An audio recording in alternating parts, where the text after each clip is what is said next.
Brought to you by bedroombattlefields.com, this is the Tabletop Miniature Hobby Podcast.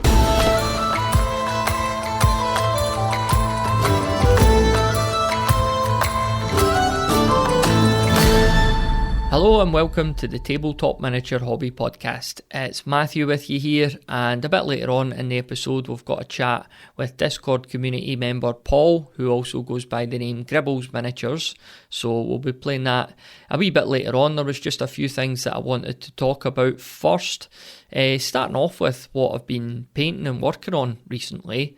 It's mainly been 15mm stuff that I've been doing, so I updated a post on bedroombattlefields.com from last August 2023, where I had went out and bought two 15mm armies. I think I got them for less than 120 quid.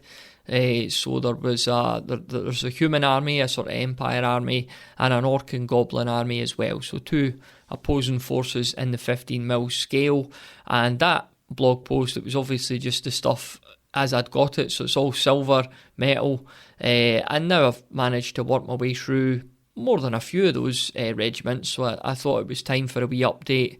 Took some new photos because a lot of this stuff is now painted. I'd say I was maybe halfway, just over halfway through it all now, which is pretty satisfying. I'm getting there slowly but surely. So the latest additions to the painted pile were two regiments of human archers and two regiments of mounted human knights, so focused on the sort of human empire force at the moment, so I've got them in the bag. And next up I've got two command units to start work on, so I got them from Ral Partha. I've not bought much at all this year, if anything, but I decided, a command unit for each of these armies would make sense.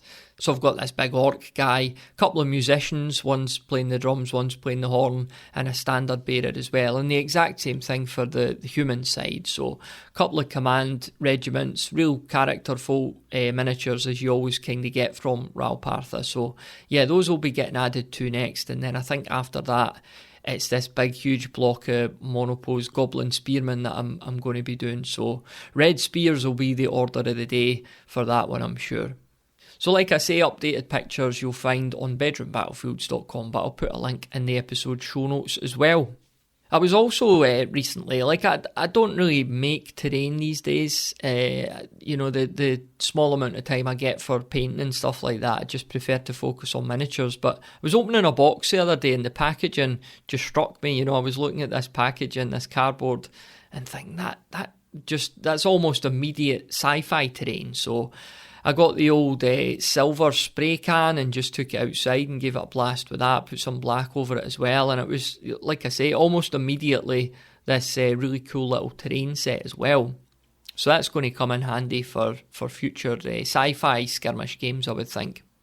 And the one other thing, I suppose, is I've now finished up all my single miniature bases that I spoke about in a previous episode from War Bases. So single miniature movement trays, if you like, and the idea behind these was that they could all be coded or numbered, so this is going to make it really easy to do card-based activation or just to keep track of models that look very similar in specific squads or warbands. So that's going to open up a lot more opportunities for us in our gaming, because I was always kind of hesitant just to throw a warband down that was not monopose as such, but very similar looking miniatures. I couldn't really think of a way to track them apart from, I didn't want to have like dice following them around. I know you could put a numbered D6 or whatever next to one, but I just don't really like that. It's becomes a bit too cluttered, I think. So I'm really happy with these little movement trays. They're very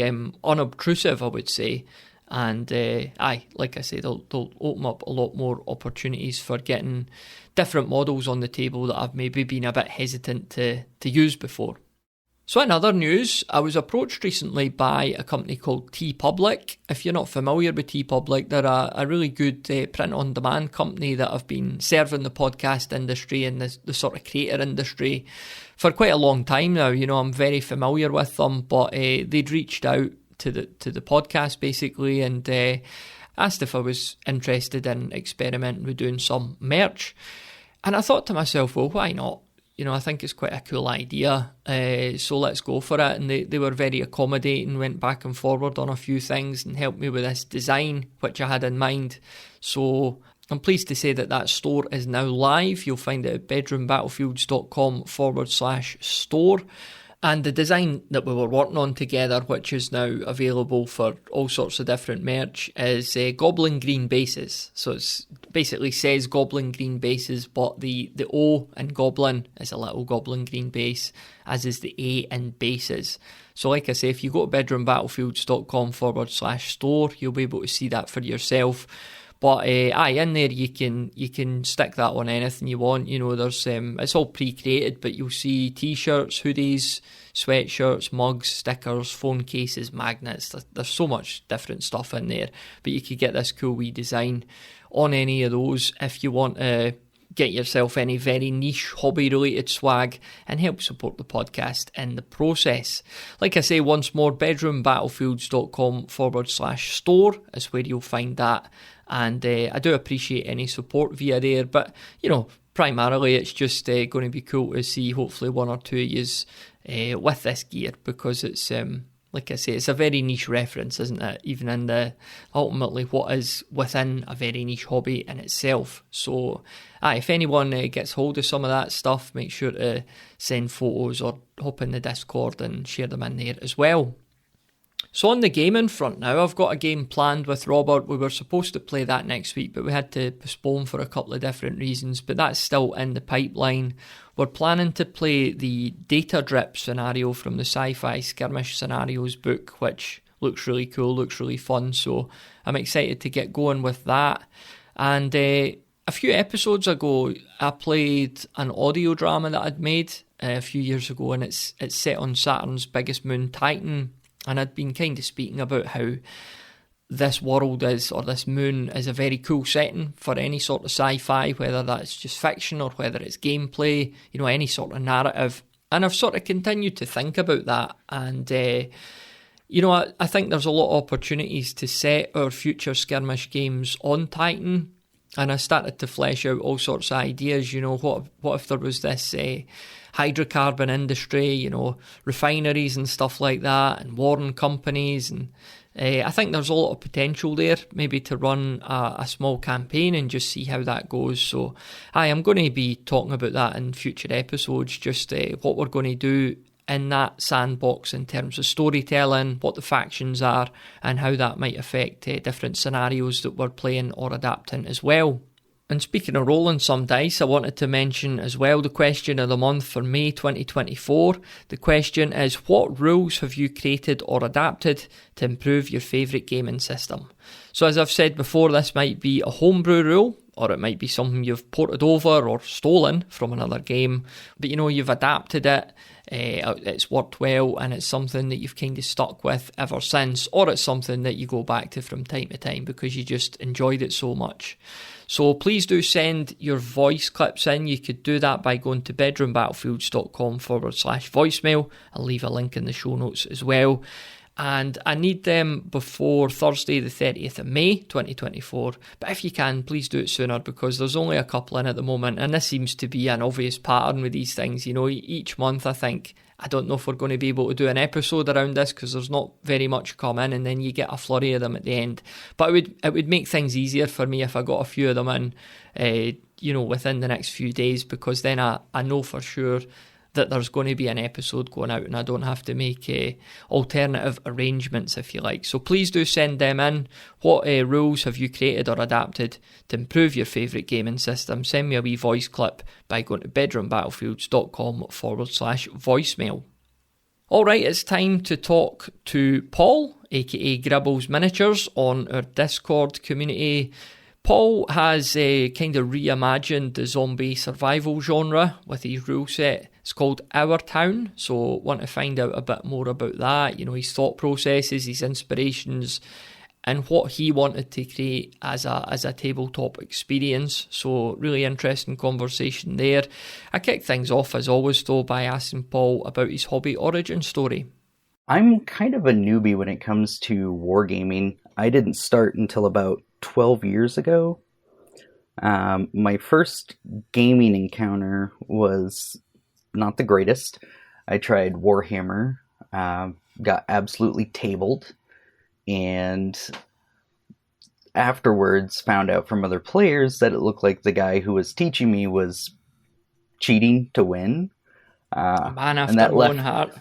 yeah, well, it left a bad taste in my mouth about competitive tabletop, but because I'd played a lot of D&D, I knew that there was an element to the combat and the kind of war games that you play for tactics that could be done single or cooperatively. And it took me a long time to find Rangers of Shadow Deep, and that was really what set me off on the solo co-op interest. How did you find Rangers of Shadow Deep? Well, I played Frostgrave with my wife, and I was looking through the Frostgrave co-op stuff, and I noticed people kept saying, if you're going to play co-op Frostgrave, you may as well just get Rangers of Shadow Deep. And so I looked into that, and it was so similar to Frostgrave that just reading through the book, I was like, yes, this is what I've been wanting. This is what I've been looking for. Aye, I love that game. Yeah, so you'd come across Frostgrave, got into Rangers, and so was Joe McCulloch's games the first kind of games that you really got into then? Yeah, I tried Mordheim, but it was also a little too competitive for me, just because I know I get very salty when it comes to player versus player. So I really wanted to push for co-op options, and Frostgrave offered it out of the box by the time I got into it. So, and Joe McCulloch, just his writing's great. I love his work. What was your initial experiences with the hobby in terms of collecting miniatures? Did you get into obtaining or building terrain, anything like that? The first thing I ever painted was a handful of lizard men for Warhammer. Um, I was homeless at the time. Not because I didn't have a job, but I just didn't have the credit to get an apartment. So I was between places in my car.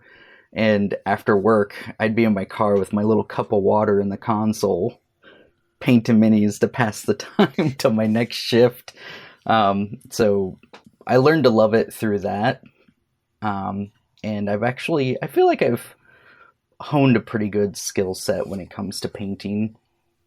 I've done some pieces for, what's the word I'm looking for? Raffles for charities.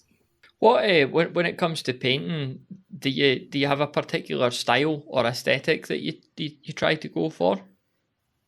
I like things a little more sketchy than well blended, because it feels more like a traditional painting to me, or at least the kind that I enjoy.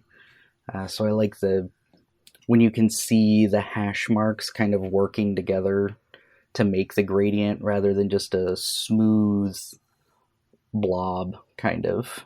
The way I paint mine is, I know Slap Chop and Zenithal is really popular, but I do mine with cyan and magenta from below, so it's a purple, and then magenta from the side and yellow from the top, so that it has like cool in the shadows, warm in the light. Mm. And then I use semi-transparent paint over that. What about for terrain when you got into Frostgrave? Because obviously it's a game that benefits from having quite a lot of terrain on the table. How did you deal with that?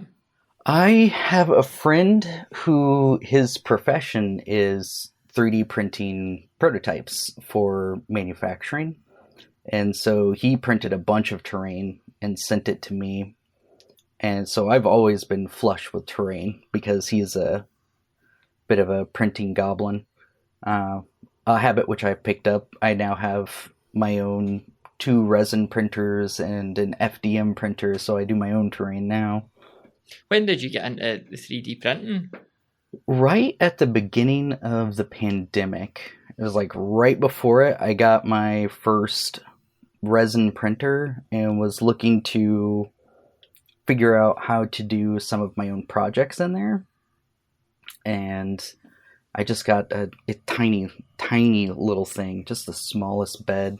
Now I have M3 Max, which is like, it's a huge plate. I think the first thing I ever printed was some minis intended for Turnip 28. So about that time was when I started. So you're a fan of the sort of 28 stuff as well then? Turnip 28, that's quite a niche game. Like how did you come across that? The art. I've never even played Turnip 28. I just like making minis for it. I took little knights and sculpted, like one of them has a big wet droopy carrot for a head. The other one is just a sack for the upper half of their body with plants coming out of it. The originality of each piece in that game is the draw for me, rather than the actual rule set. What other games have you played? I mean, we've talked about Frostgrave and Rangers of Shadow Deep. You obviously played somebody who was cheating against you at Warhammer. What else have you rolled dice for? Zona Alpha and Contraband they're probably the two I've played the most, which is actually the impetus for making my game. It's kind of a Theseus's ship of Contraband, where I tried to get my wife to play with me. She wasn't a fan. We play. I don't know if you're too much into video games, but there's a game called Project Zomboid, where it's this really detailed life simulator of a zombie apocalypse, and we wanted to play that. And I was playing Contraband at the time, and I thought this will work great. It even has, zombies in the mix if we just cut down the tables. Unfortunately, the first time my wife played, the crunch made her tear up, and she got so frustrated playing it. What was going on to make that happen then? So, in Zona Alpha, you have attacks, and then you have armor checks, and if you pass your armor check, you take a pin token, but then your armor check changes after that because your armor is damaged. So almost every roll, the math changes. And her keeping track of that for two different characters was getting to be too much, and she didn't find it nearly as fun as a traditional armor class health system, because the crunch was just a bit too much for her. Was that a catalyst in you starting to experiment with writing your own rules then, when you encountered situations like that? Yeah, absolutely. The first thing that I overhauled was the attack system. I went from attack, then to armor, if it passes, then to health or wounds in that game. And I just made it one roll. One roll, it hits or it doesn't. Armor makes it harder. Because I was trying to really simplify it, because we didn't have a whole lot of time to play, because at the time I was working in medical research, and as you can imagine, start of COVID, I was a little busy. And so we didn't have a whole lot of time to play either, so I really wanted to trim the fat and simplify it. And so we came up with this difficulty 6 on every roll, and you can only have 4 levels of stats, +0, +1, +2, or +3. And it goes straight to wounds, and it's one roll, everything's bundled together. It's not as detailed or flexible, but it is really fast, and that was the first thing I changed, and she likes it a lot. So you began by sort of homebrewing or adapting existing rule sets and just tweaking them to your own liking or suitability then? And then I did that one little change led to another change, led to another change, and then eventually we realized we weren't even playing the same game because we didn't even have the book in the room. And is that the germination of the idea to then go and just put together, your full own game that you created then? Yep, that was the origins, because we started by adapting it into, a zombie tabletop game for basically our area was what I was recreating, like a little part of our town. But I also had an interest in weird history games, so I wanted to mix a little bit of that in as well. Yeah, I was going to ask about that because obviously, without ever having made a game myself, I could see kind of two paths for people getting into games. One is the mechanical route where they have specific mechanics or the way they want a game to work, and I guess the other side of that is somebody has a story world or an aesthetic, and they have that first, and then they build a game around that. How would you say, because you've mentioned both sides of that, and you had this setting in mind, did you kind of lean from one to the other, or how did you kind of begin to piece it all together? I tried to start with narrative and story and the flavor of it before really bending the rules to that. Which the rules suit it really well, because one of the things I kept coming across when I was learning about disasters and the aftermath and how it affects people and cities is that there's so much chaos, nothing is familiar. And you never know if someone has, set up shop in a bar because it's the only building not destroyed. So you wouldn't find something you would expect there. You go into a police station, you'd expect to find people operating, maybe some centralized communications there, but it'd be collapsed. So maybe you'd find a fire instead, or a gas leak rather than what you were hoping to find. And I think that played well into the randomization flavor that I wanted for the game. That chaos, that every tile can be anything. Talk us through then the game, because I mean you alluded to some things there. So firstly, that randomization, and you're mentioning tiles and stuff. So tell us about the game and how that factors into actually playing it. Yeah. So I wanted a game that was not just miniatures agnostic, but also scale agnostic and play space agnostic. So you can play 2x2, 3x3. I have little rules set up for each, but each tile is a measurement. So based on the space you have, you pick a measurement, and that is your one tile. And depending on the number of tiles on the table, you have scenes. And you don't roll the scene until you get in contact with it. So when you set up the board, you don't even know what you've set up. And as you cut through and reveal them, it tells a different story each time. So recently, when my wife and I played this weekend, the first tile we uncovered was friendly survivors. We didn't see them until we got there, and then we realized they were in danger. So we gathered everybody up in that tile, and we helped save them. They gave us an item in gratitude, and they left.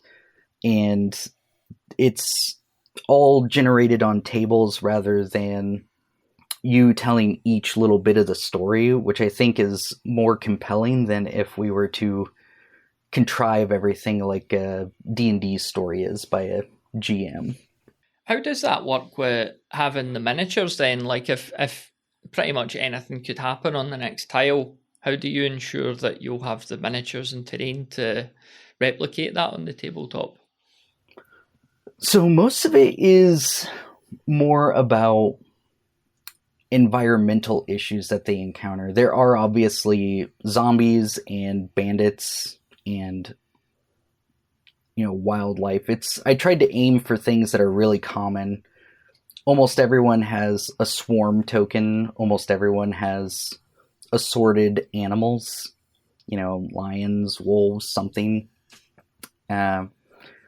And so it's more them applied in different ways. So you can get just bandits, which can be recruited because they're desperate people. The whole point of my system is that it's a more realistic approach to people getting along and working together rather than trying to kill each other at every chance. But you could also get them with a leader, and then you have to take out the leader, which also makes all of them stronger, and then try to recruit them. So it's a lot of the same minis, but in different situations that changes how you have to approach them. With the kind of random chaos that you were talking about of, like, I don't know, going into a pet shop and instead of like animals or animal food, you find like a barbecue or something like that, you know, that sort of idea. How does that work in the game?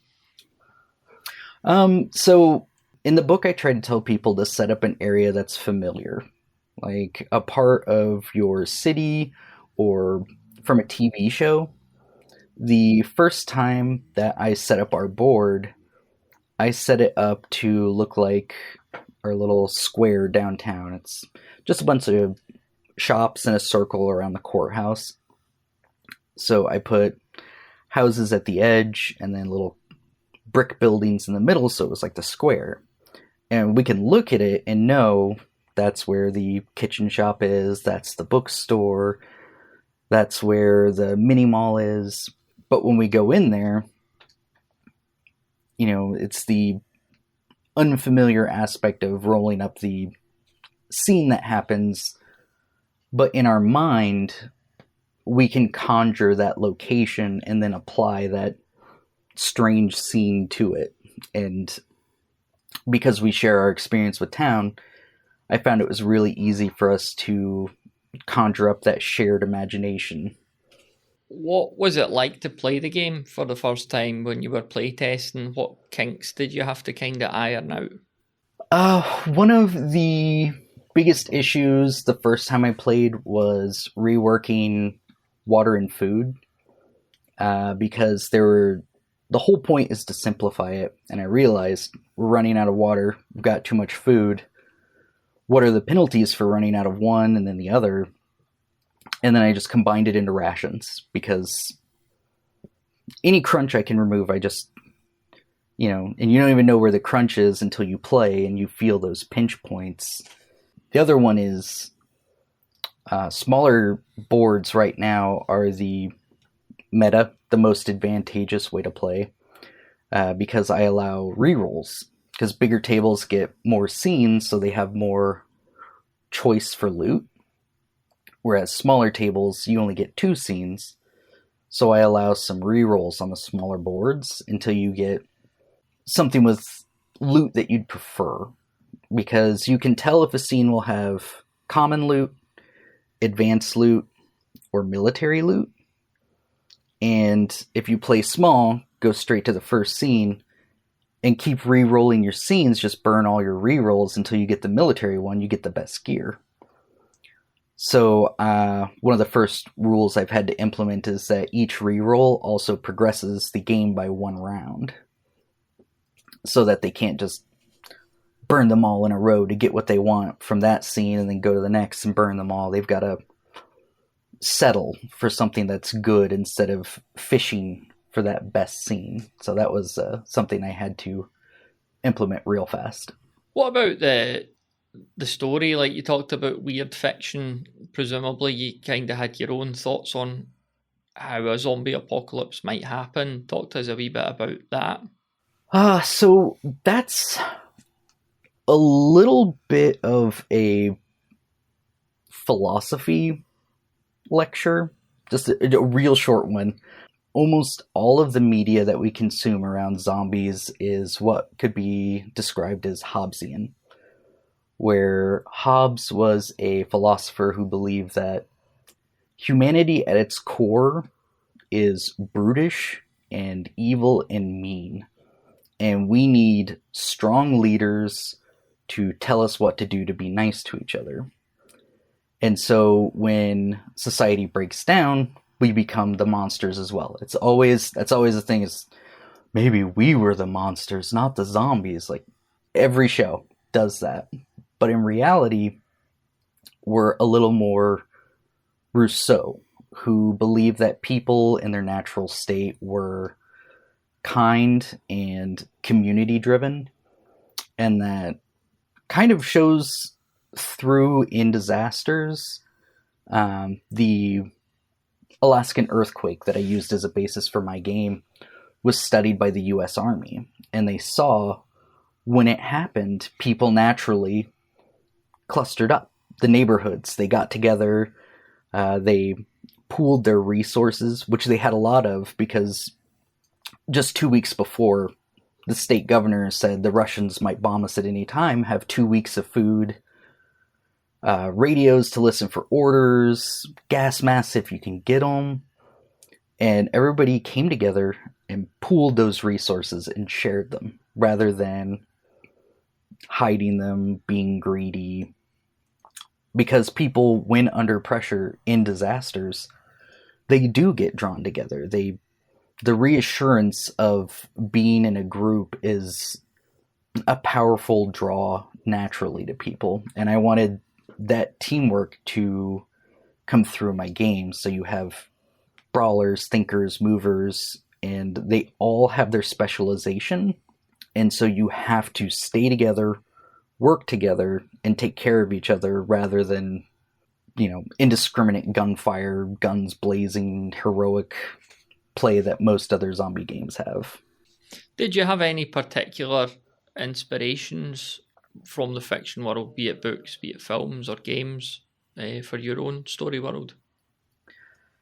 I try to draw from all of them, but because most of the stories are played out in that Hobbesian beat, it's so easy for me to put a twist on them and make them divergent from that core material to not feel like I'm copying it one to one. There's I can't remember the name of it. It's an Australian zombie film about a dad who's been bitten, and he's trying to find a family to take care of his baby before he turns. And so it's him desperately looking for anyone he can find. And he finds one dude, and this guy is not a great person, but he has a fence, and he's got weapons, and he's got food. And so he's left with this terrible decision. Do I keep looking for something better, or do I leave him with this weirdo? And I'm trying to turn that into a 3-episode story with the little bit of extra chaos is the baby. You've got to roll every round to see if the baby's crying or not, and making noise and drawing in more zombies. And the goal is to get the baby and the dad back to the base so that you can get things set up and then give the dad his goodbye however you want to do that in the story.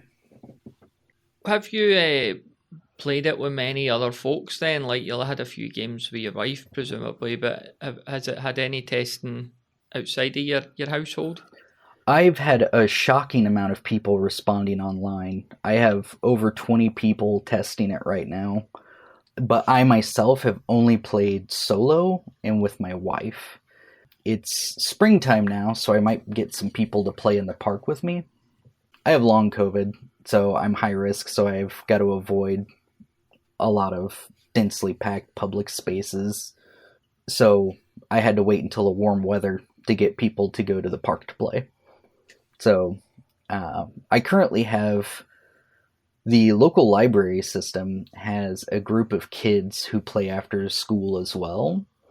I do commission work for one of the librarians there, and so I've put it in his ear to give the book and some free minis to his kids and let them try it and tell me what does and doesn't work as well. Cool. I hope it goes well. Yeah, I've seen a few folks in the Discord that have been keen to check it out too, so good to see. And what's your overall plans with it. You've obviously made it, it seems to me, correct me if I'm wrong, first as a creative outlet, but also to fill maybe a need. Just create the game. I hear that a lot, people just creating a game that they themselves wanted to play. But have you ever thought about any other sort of hopes or aims for it? Yeah, actually, I'm planning on adapting it to other settings. I've already started adapting it to a fantasy setting because I know it. I always feel so full of myself when I'm like, there's a need here, and only I can fill this gaming niche that is empty. But I do feel I haven't found anything that plays the way mine plays so rapidly. We can knock out a 9-tile game in half an hour now that we're familiar with the rules. And I want to fill it for fantasy with the same ease, but Magic makes things so much more complicated. And I'm hoping to expand into sci-fi, fantasy, potentially the psychological tension horror as well, of like aliens or something on a spaceship. So where can the listener go to check the game out and get a copy of the Our Town rule set? For now, just message me in the Discord. I'm Gribbles Miniatures. There are links all over the place right now. There's a link in the Discord. If you can't find it, I can shoot it to you in a DM. It's posted in the Zombie Apocalypse Gaming group on Facebook, and I have invitations open on my Instagram as well if people are more familiar with that platform. Big thanks to Paul there. Really enjoyable conversation and very interesting to hear about Our Town as well, and his thoughts on this genre and his thoughts on rule sets and making games as well. So as he mentioned, hop into the Discord community and you can speak to him if you want to get a copy of that. And just a final mention as well, send in your question of the month please for May 2024 about homebrewing or adapting your favourite rule sets. And check out our merch store as well on TeePublic. You could do that by going to bedroombattlefields.com/store. Thanks as always for listening, and we'll speak again on the next one.